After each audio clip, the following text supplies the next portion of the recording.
Hello YouTube, welcome back to the channel. Stacking Perpetrator here. Today's video we're going to talk a little bit about what I've done to in past videos. I've talked about setting up my trust and putting things into it to do a little estate planning and get ahead of the game. I'm going the trust route because that bypasses probate. Things don't get tied up in it. And I was cataloging my coin collection and everything, and I've gotten kind of busy with my business is picking up, I'm doing a lot of work, and so I've kind of slacked off on it a little bit. But let me show you something I've done. I came up, I did a video where I showed getting these Dansko clear pages, and I went through all my Dansko albums and I inserted one in. I think I'm a few short, so I'll have to look up some of these, see if I can get some more of these one pocket pages for the Dansko. This is in the Liberty Head album. And then I'll show you what I did for my Littleton albums. But what I did was I could have used Word, but I chose to do Excel. And I came up with this little sheet, and what I did is I scaled it down so that instead of printing one on a page, I landscaped it so that I could get two on a page. And then when I cut down the middle, I'll show you how it worked out perfectly. But this is what I came up with to help organize things. And once I get it all filled in, I just got to go through the albums and fill it all in. Did this as a sample because I'm going to fill this in, and then I'll get back on the computer, fill everything in, and print out a sheet that'll be more permanent as far as some of the things I put in. And then all I have to do is do some updating my trust documents as I add or take coins out.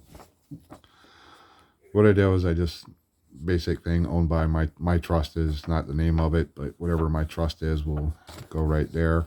And then the album type, like this one here, I would put Dansko Liberty Head $50 album, and then I will assign it a book number because I have, like my Franklins, I have I think 12 sets of Franklins now, so I'll have to, each one will be like book 1, book 2, book 3, book 4, and so on and so on and so on. So that's just the book number. And that'll be kind of important if something happens to me and then they bring out, they get the master trust document out, and they'll need to know some of this information. And then basically put in a spot for the date I acquired or completed the set. Put a spot for the beneficiary who like using this Liberty Head album, for example, who I want that to go to. I'll put right there. And on this next line here, now I've already spoken with Daniel on this and through an email and told him what I was doing, and he said it was okay. So I kept emails that will go in with my trust documents once I finish setting it up. But I'm just letting everybody know that if this is to be sold, they're to contact Daniel at Coin Help You on his YouTube. There's his store number and his email for the coin shop, so they can get a hold of him if they decide to sell it. That's who they need to contact. I'll explain the details in my trust if they just want the money instead of the collection.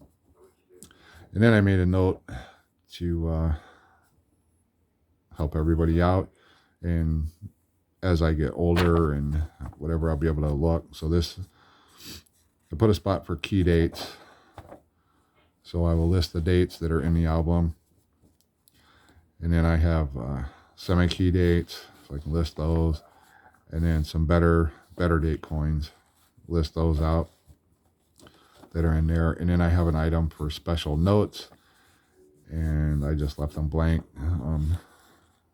This is like a rough thing, so I can add some notes. And then I put on all the forms that this particular album whichever album it is has been shown in a video at one point or another. And if they choose to do so, they can look on eBay or look on YouTube, find my videos, and look at all the videos I did on a particular album. Just thought that would be kind of unique. I'm thinking about when I do my putting in with my Morgan set, every video that I do pertaining to the 2 albums for my main Morgan album collection, I'm thinking about getting a little thumb drive and putting every video that I make onto that thumb drive and put with that set. And then to help with upgrading, because when you create a trust, you don't just create it, fill out your information, and put it in a file cabinet or safe or wherever your important papers go and forget about it. No, you have to use a trust.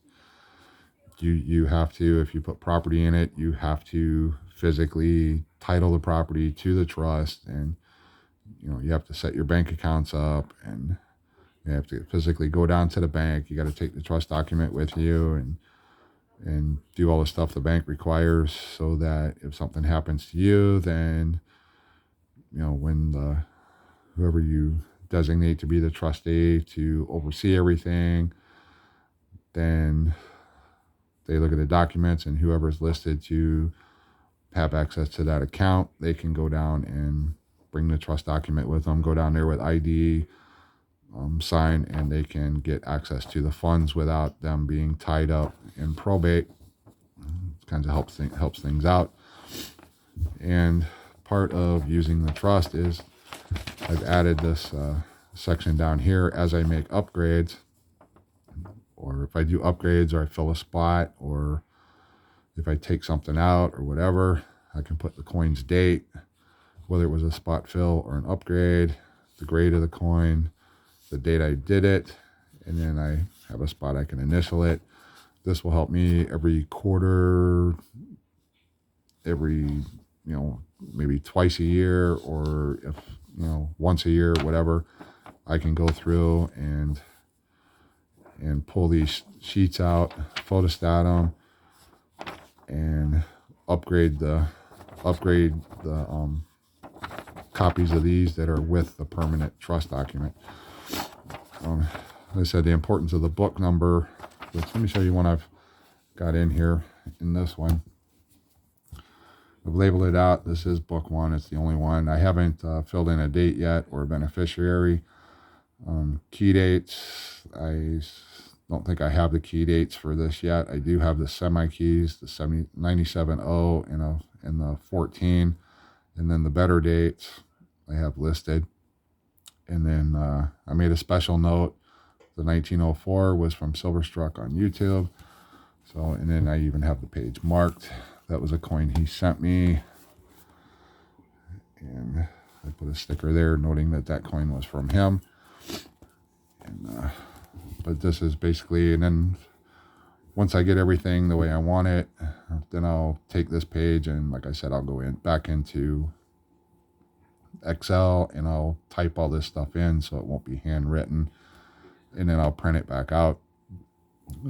I'll make multiple copies. One for each copy of my trust, and then put one back into the book, so that the only thing I'll have handwritten will be any updates. Anything down here will be handwritten. So, excuse me. But that's the way it's going to look. Part of what's going to be helpful with this is if something happens to me and they come in with the trust, and like this is book 1. This is the only Liberty Head $50 album I have. But when it comes to like my Franklins, well, I have 3 Danskos, and then I have 2 library of coins that I've filled out, and then I have some other albums. Well, if they're going through determining who gets what, and they're looking at the master documents, well, if I've got 3 of the Franklin albums, then all they have to do is look it up, and they can match. When they open it up, they see the sheet, they'll see if it's book 1, book 2, book 3, whatever. I may designate all 12 of those that I have so far, designate those to go to different people. I'm not sure yet. Not sure how I want to do this yet. But this sheet will also help if they decide to sell it and they send it to Daniel. This sheet will help him if they send him they get him the album. He opens it up, he can look and see that, you know, it's complete. All the key dates are there. I might have a special note that they're like the key date, the 55's in there. The semi-key dates would be the 48s, 49s, the 42S, the 50s, the 54S, the 56, and there's one other I can't remember. And then better dates. I'm not too much worried about that on the Franklins. I know we're in the Liberty Head, but I'm using the Franklin one as an example. And then special notes in my Franklin album, I'll put, you know, like all the coins are BU. Like the 55, I'll note whether it's the Bugs Bunny variety or it's not the Bugs Bunny variety, and then I'll also note that if any of the coins have full bell lines or not. So this would be like quick reference information. And then like this one, I got the semi-key dates, the 97.0 and the 14. So just a quick reference. You know, if they decided to send it, and just for an example, if they send this up to Daniel because they want the money and Daniel's going through evaluating it, he'll see, you know, okay, you have the key dates, you have the semi-keys, they're in here. Better dates, you know, then this will give him some information.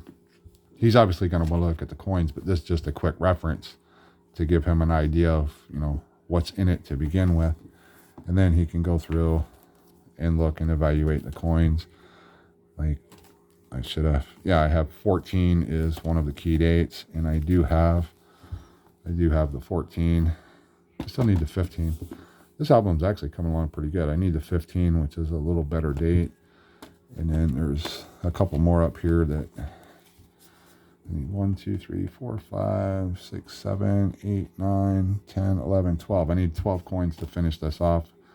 There are a couple on this page that are going to be a key date or semi-key. And then I think the 15 is a semi-key. I'm not real sure on that. I think it is, because I think it's at least a semi-key. I'm not sure if it's the key coin, but anyways, that's what I'm doing as far as the my Dansko albums. This is how I'm doing it. And I will get into another video talking about what I did for my Littleton albums. But anyways, let me know your thoughts down below. How are you cataloging your collection? How are you documenting things? And are you setting up a trust, or, you know, what are you doing? Let me know your thoughts down below, and I'll see you in another video.